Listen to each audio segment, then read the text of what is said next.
Umaasa ang mga kaanak ni Ruby Rose Barameda na babawiin ng Department of Justice ang naging desisyon sa pag-alis kay Lope Jimenez sa listahan ng mga suspects sa slay case. Ito'y matapos maghain ng pamilya ng motion for reconsideration.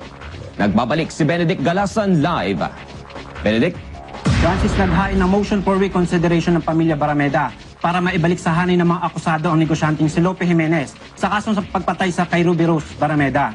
Sinamahan pa sila ng ilang mga kaibigan para magpakita ng suporta at sama-samang iparating sa DOJ ang pagkadismaya sa naging desisyon ni dating Justice Secretary Agnes de Banadera.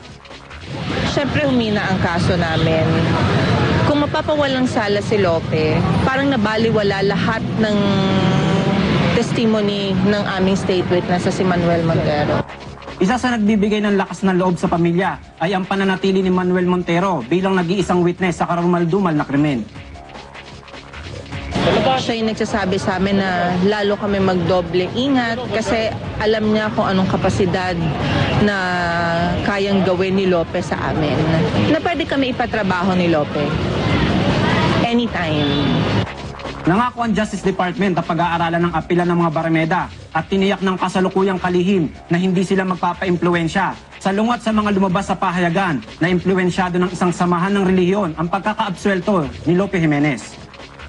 So I'd like to assure everyone that we will be impartial and we will just base our findings on the evidence before us.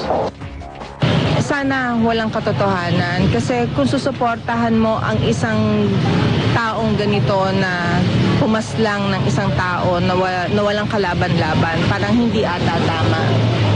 Nangangambaman sa sariling mga buhay, hindi uurong ang pamilya ni Ruby Rose, makamtan lang ang hustisya para sa kanilang minamahal.